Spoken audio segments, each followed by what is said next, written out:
I actually saw a post yesterday that this man was tattooed on somebody. I mean, you have to be a Philly icon to get tattooed. So without further ado, I want to introduce everyone on the Winging It podcast to Birdmann. Birdmann. What is good, everyone? Yo, we have a live bird talking to us right now. Yeah, I'm so happy to be on the Wing It podcast today, man. I want to thank you guys again, awesome for having me. This episode is going to be great, man. I can't wait. Yeah, man. Well, we got a lot of stuff we want to ask you. I see some signatures on your beak. I've heard about some stories that happened last week at the link we want to talk about. But without further ado, we want to see who the man is behind the mask. Has he ever done this before? Oh, no. Here we go, guys.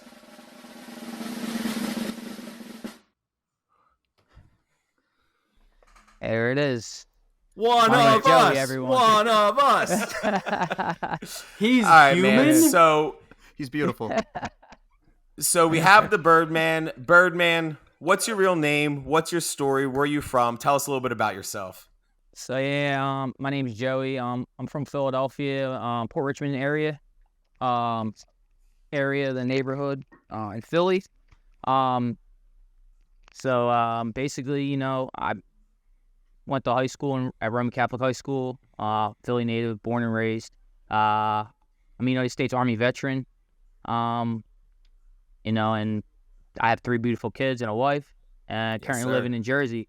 So, and the biggest Eagles fan you probably would know. So, dude, I feel like I've seen you on like so many different like hype videos, Barstool. I've seen you like in and around the stadium. I feel like every single game, you and some of your crew are going to be on the Jumbotron. Joey, and I'm mistaken. I like accidentally used you to represent our audience swinging it picks on our graphic. I didn't even know that was the literal Birdman himself. And here I am using it as like this foreshadowing that I didn't even know was going to happen. Yeah, man. I'd be honest with you. I didn't notice this was going to even happen when Birdman was even a thing. I didn't think it was going to blow up like it is, and here I am. Yeah. So tell us about that. So I listened to a few of your interviews. You know, I saw that you found this outfit at a thrift shop. Like, what was your intention? Did you just see it? Was it a joke? And you're like, yo, this is going to be lit. Did like a light bulb go off, or was it like just something you bought? It sat in the back of your closet for a few years before you brought it out. Like, give us the whole story of like how it started and how it started blowing up for you. So basically, you know, it was 2.5 years ago. We played in Denver, Colorado, the Broncos. And it was around Halloween time. It was a November game. So I went to the thrift store to get my son actually a costume for school because they were having some type of Halloween party or something. And it was just like, all right, maybe I'll just go grab him something so you can just wear. All right, whatever. Thrift stores are great for that. So I decided to go to the thrift store, the Goodwill in Deptford. And I walk in and I see this bird feathers hanging there. So I'm like, all right, you know what? Screw it. I mean, I might as well go ahead and buy this and rep it next week in Denver. So it was $20. Can't beat this for $20. Came with the feet and everything. I know people seen the feet. Me out there with the feet and everything on. So then I wore it to the game in Denver, and then I blew up chugging out the beak on TV, and Bearcat from Barstool, they posted me chugging out the beak. And then ever since then, I just went from that. And then I decided to make it a thing.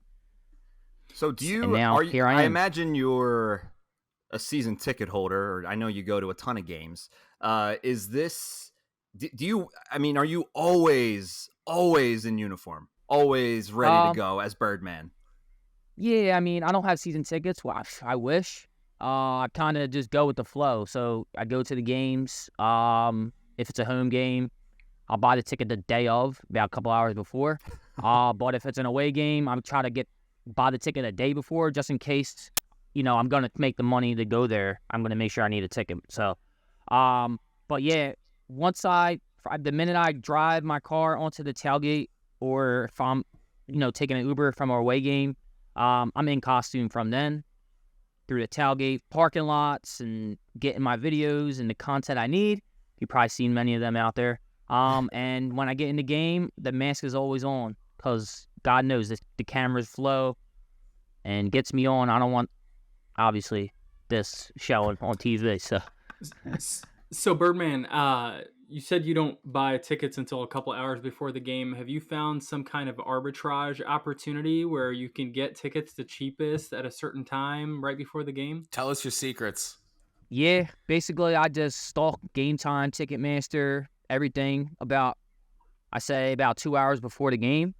And I guarantee they're going to be at their lowest price because people are going to drop them so low to make sure that they sell them. And then, some tickets are really high. Like, not going to lie, they don't drop them ever. But you'll get so many that, like, 2 hours before the game, they'll be the lowest you can get them. And I'm usually sitting row 1, row 2. I don't sit any higher than that. So yeah, you need to always be ready for the camera, baby. Exactly. That's show business for you. Yeah. So like, I know you're going down to the Tampa game, and we're definitely going to get into the Tampa game before we go through a few more questions. But beginning of the season, it gets really hot. Like, are you committed? Are you in costume the whole time from kickoff to victory formation? Yeah, the funny thing you said that because this past summer was Jason Kelsey's beach bash, whatever, down the Sea Isle. I was there for that. It was torturing hot. I remember being there 4 o'clock in the morning. I got there, and I was in line. I was the only person there. But I was first in line. You know what they say, early bird gets the worm? The worm, exactly. Early bird gets the worm. So, I went in down there at 4 a.m. I got early. I was there. But, yeah, it was torturously hot. I even got on the news. Tim Furlong interviewed me. He's like, oh, look at this guy. You must be hot in there. And I cursed on national television like, it's hot as S in here. Like, yeah. And I was like, look at this shit dripping sweat. Like, I was going nuts. But, yeah, it does get hot. I remember last Tampa game, I got booed. I was actually on Fox for that. Well, they were all booing me. That was when Tom Brady, the playoff game, we got destroyed. Yeah. Yeah. But I wish I was going this week to Tampa. I don't know if anybody knows, but I'm currently banned from all NFL stadiums currently. So it's all NFL stadiums. So so let's get into that because I know you were really excited to talk a little bit about this to us. So I didn't realize it was all NFL stadiums. So you and I were trying to link up before the game. I hopped over to your tailgate. Also, shout out to Club 215. You guys throw an insane tailgate before. Ali was running a little bit late, so I had to go back. I couldn't hang out for too long, but I definitely want to chop it up with you guys at some point. So we tried linking up, and then I saw on your Instagram story when I got home, you guys, you're banned. So give us as much detail as you can. I know there's some pending issues going on, but let's get into it. How can they ban Birdman? Yeah. Yeah, I said the same thing. So it all started basically, I got in an argument with a fan next to me. He got a little upset that I was cheering and flapping my wings and, dancing and, doing my normal Birdman things that I always do. Nothing different. I do the same thing. And this was a Vikings fan, right? Not a fellow Eagles fan. No, this was a fellow Eagles fan. Wow. This was a fellow Eagles fan.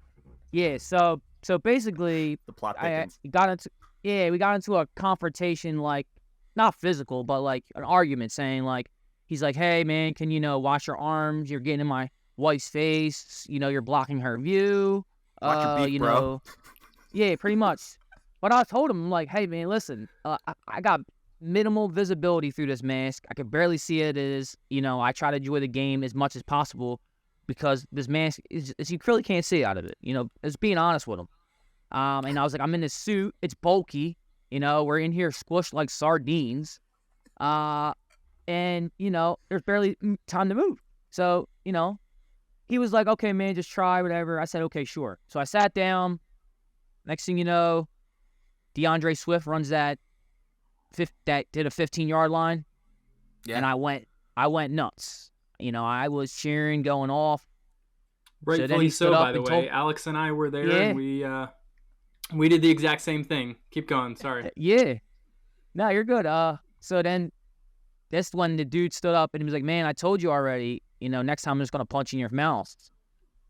So, yeah. So the way you guys are looking is the way I look. Like, and you got to say, like, I've been drinking all day. You like, it's the freaking Birds. Yeah, you home got opener. emotions flowing. Yeah, flowing. Yeah, we get it's it. Yeah. And we're about to win And the the Birds game. looked like crap, like for the first half of that game. So it was already high tension.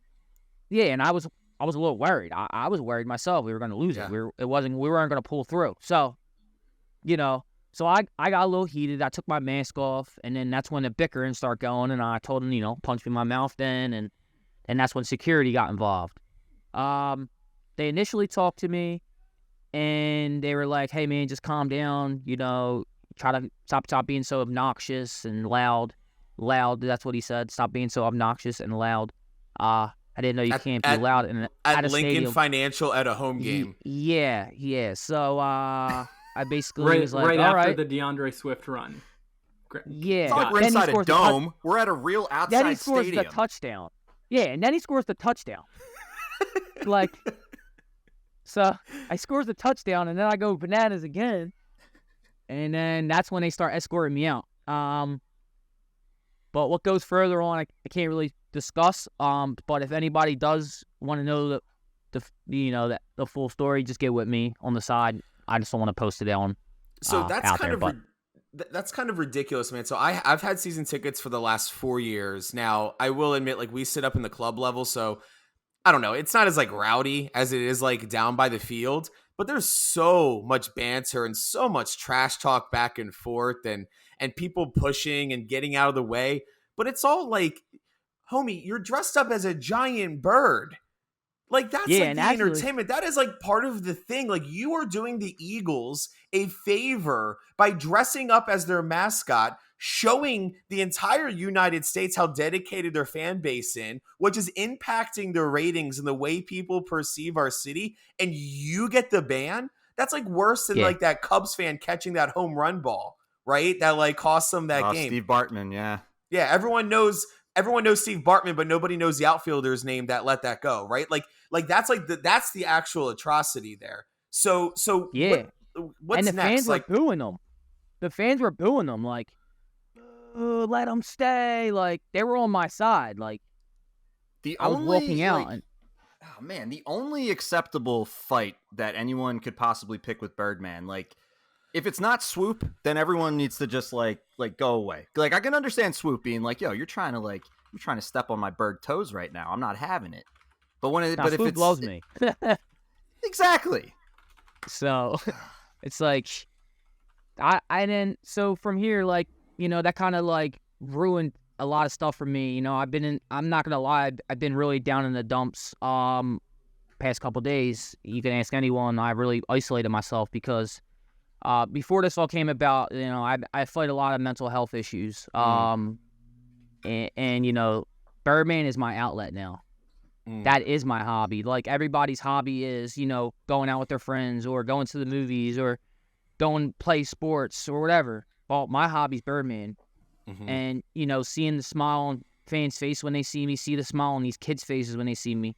Because I'm not also a Birds fan, and, to the adults, it's not all about drinking and partying, but at the end of the day, the kids look at to me as like a character, like you said, an action figure or, a superhero.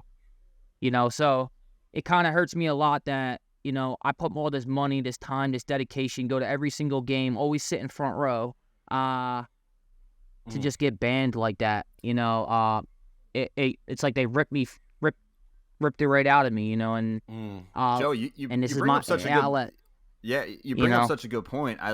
And even just from doing this podcast, and I think Alex and Ali can definitely, add on to this, but like, it ultimately, like, being like the sense of community that we can just get as Eagles fans, like it does go so much deeper than the game, and what that actually allows for us in terms of just like connecting with people and just being able to just kind of let loose and just like really engage with people in a comfortable way where we're all just kind of on the same page. You know what I mean? So like, I feel for you, man. Like, I'm really sorry. Like, I totally, can empathize and like feel how that's like such a big part. That's probably, taken away right now. But we got your back, dude. We got your back. Yeah, we got your back, man. Man, thank you guys, man. And thanks for just like sharing that, man. I think like a lot of times as men, like we don't want to talk about mental health and stuff, and it's really encouraging but also upsetting at the same time. Like you found an outlet to really, you know, be a character,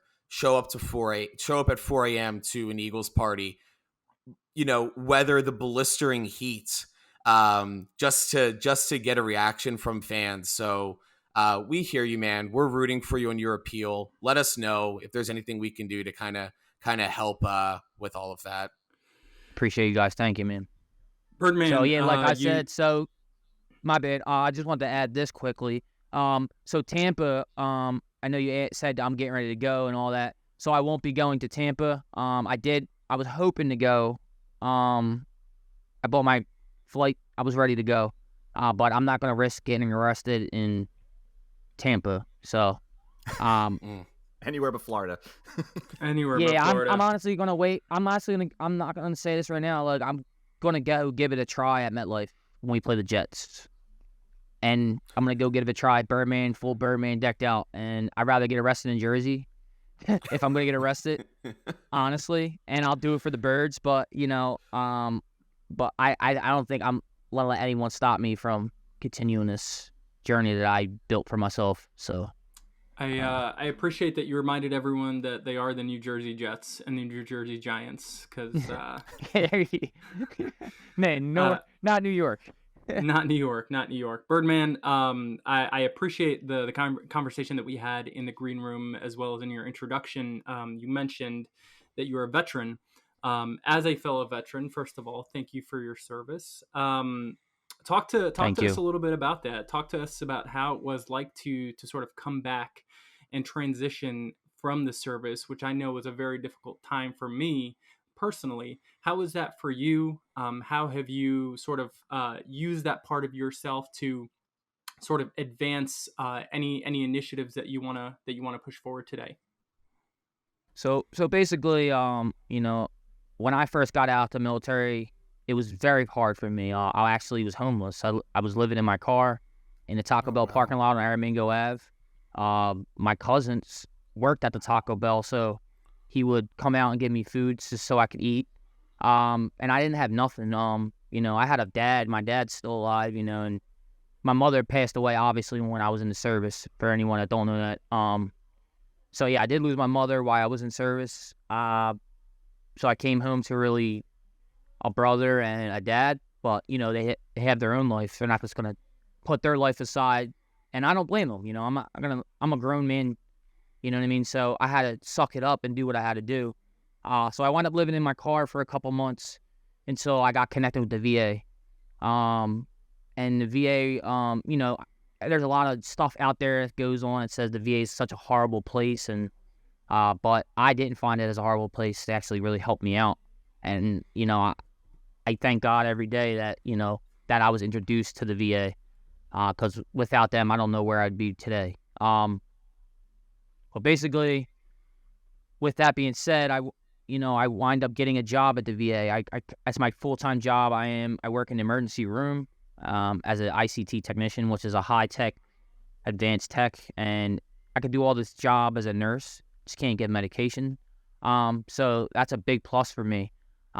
With that being said, I want to do something. I want to get something started, like an organization where, you know, I start making T-shirts. You see everybody at the tailgates doing content.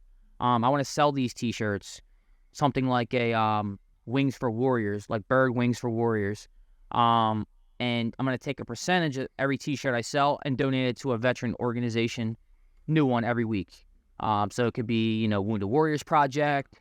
It could be the Purple Heart. You know, just any organization that has to do with the vets that's going to benefit them. So I'm hoping to start that within the next couple weeks, and get that rolling. So, you know, I could do my part to give back to people that helped me. And I know, you know, the struggle, like I said, the mental health and the things that other soldiers go through when they come home.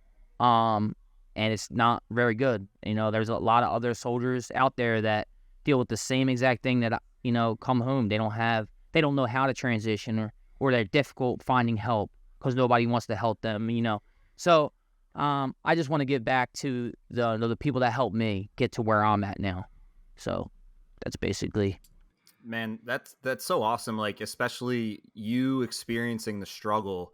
It's like, who better to empathize with that and to be able to like try to do right by by everyone and just be a representative. And I mean, like I loved hearing all of that, and I like, especially given how honest you've been with mental health, like I can't think of anything better or anything that sounds more rewarding. So dude, best of luck, and like they said, anything that we can do to help with that, it sounds like a phenomenal idea. Yeah, Joe, Thank you, man. have an awesome story, brother, and thank you just for sharing that with us and on the podcast. There's a whole story, a lot of hurt, but also a lot of good that comes from underneath that costume, man. So just thank you so much for that. Thank you, guys. How do we move on to talking about the Yeah. Tampa game? Yeah. How do we One do last that thing- now?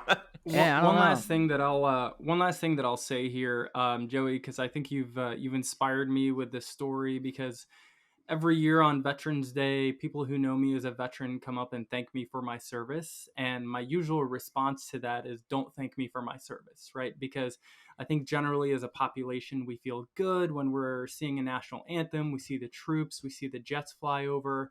We see veterans walking around, and we thank them for our service, and we feel better about ourselves doing that.